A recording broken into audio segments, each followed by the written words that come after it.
Thank you so much. What an honor to be here. And truly just hearing the words of James Lawson and all of the speakers, actually, both of the speakers that preceded him, I'm happy to have the chance to add my words into the deep listening that they have already created. I want to begin by telling a story, something that happened to me when I was probably 15 years old. I had gone to Sunday school, and after Sunday school, it would be on the Sabbath Saturday, we're Jewish, and afterwards we would go into the sanctuary and we would hear the rabbi's sermon. And I heard the rabbi speak out against the Vietnam War. And I thought, wow, temple can be relevant. Wow, religion can be like really lay it down. He's this cool man after all. And it really impacted me so much that I have never forgotten it. And a couple of days later at dinner, my mother made a comment to my father. And she said, "Ooh, I hear the rabbi's in trouble." My father said, "What happened?"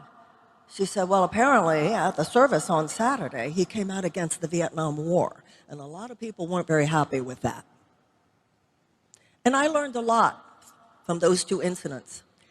What happened on that Saturday morning, as well as that conversation with my parents, showed me how the world works.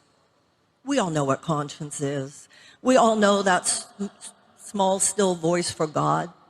It is in all of us, except a very, very, very tiny percentage of the world's people who are apparently born without one. And the person who has no conscience is called a sociopath. A person who has no remorse or conscience or regret for shameful action is called a sociopath. There is such a thing as healthy shame. But what those of us who are religious clergy or leaders, or nonprofit leaders, or whatever other reason brings us here today, know the dirty little secret about how our country and our world operates. We have a socio-economic political system that mitigates against the real expression of conscience. It's one thing for us to say, oh, we need to care about the authoritarians who are at the door, and we do. It's one thing for us to say we have to worry about the strongmen and the fascists who are at the door, and we do. But what I believe is our greatest calling is to create a world where they couldn't even get that close to the door. That's the real problem.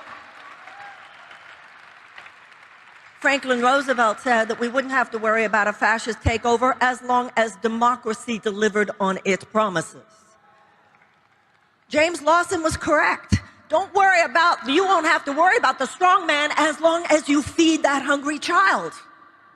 You won't have to worry about the authoritarian as long as you make sure that people have health care, that people have food, that people have dignity, that people can work at one job. And when the Cardinal spoke about our worrying about environmental sustainability, boy, he's right. But every clergy person here knows how likely it is, in many cases, that if you get up on a Sunday morning or a Saturday morning or wherever your religious service is, and you speak about environmental sustainability, I know that there are people in this audience who would be told by a board member later, oh, you stay away from political issues now, because there are people who give money to this church or who give money to the synagogue or give money to this ashram, and to them it's all a hoax. In other words, ladies and gentlemen, and everyone else, this is a Dietrich Bonhoeffer moment in history. This is a moment when it's not enough for us to say, we really should be the conscience of the world. It's time for us to face how really hard that is in today's world. Have you really speak out as a nonprofit activist? If you really speak out as a religious leader, and I can tell you, ladies and gentlemen, if you speak out as a political candidate, the institutional resistance to our daring to suggest that feeding a child is more important than corporate profits, that poverty in the global South is more important than corporate profits, that humanitarian and democratic ideals is more than corporate profits?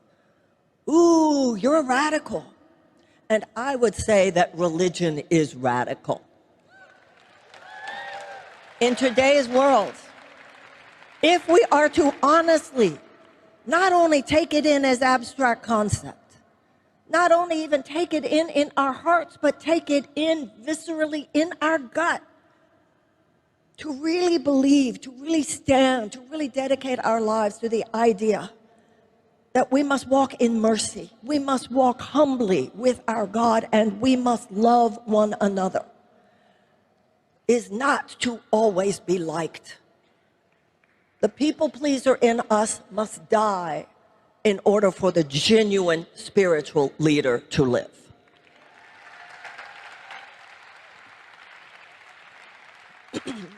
In a world where unfettered vulture capitalism has come to dominate the way our nations operate, we are living at a time where repudiating that and rejecting that is the great social and, I believe, spiritual calling of our time. And if we do not take up that calling, there will be no keeping the fascists away. There will be no keeping the strong man away. If the people of Germany had not been so desperate, if there had not been great groups of desperate people, Hitler could not have been able to harness the power that he harnessed.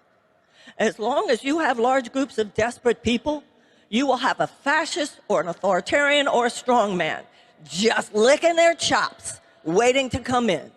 Because when people are desperate and people are damaged and people are vulnerable, they will go with anything that promises a better way. And so while one world is crumbling in our midst, another world is struggling to be born. And I believe that we are called to be death doulas to the old and birth doulas to the new. As spiritual and religious leaders, nonprofit activists, any of us who are called by the great religious wisdom of the world, we are here to testify and bear witness to the crucifixion and to bring forth the resurrection. We are here to testify, to bear witness to the agony of the suffering of the Israelites in Egypt, and to be the Moses consciousness which will lead the world to the promised land. This is not a time for sissies. This is not a time for lightweight spiritual platitudes. And this is not a time for religious hypocrisy. This is a time for each and every one of us to say, whether it was, as in my case, that I was lucky enough to hear Rabbi Malev, who did not lose his job, by the way, or we have been inspired by any other religious, spiritual, political, or social leader, let us be gone with any aspect of self or society that would shut us up. We are here to love one another, and we're going to stand on that. We're here to promote justice and mercy and love in our hearts for every man, woman, child, everyone, and for the earth itself. And whether the world appreciates it, whether the economic order appreciates it, whether the political order appreciates it, whether our donors appreciate it, or whether any other institutional reality mocks us, derides us, or seeks to obstruct us, our success lies in the fact that we can look in the mirror and say to ourselves, including on the last day of our lives, damn, I laid it down while I was here. Thank you very, very, very much. Thank you. Thank you very, very much.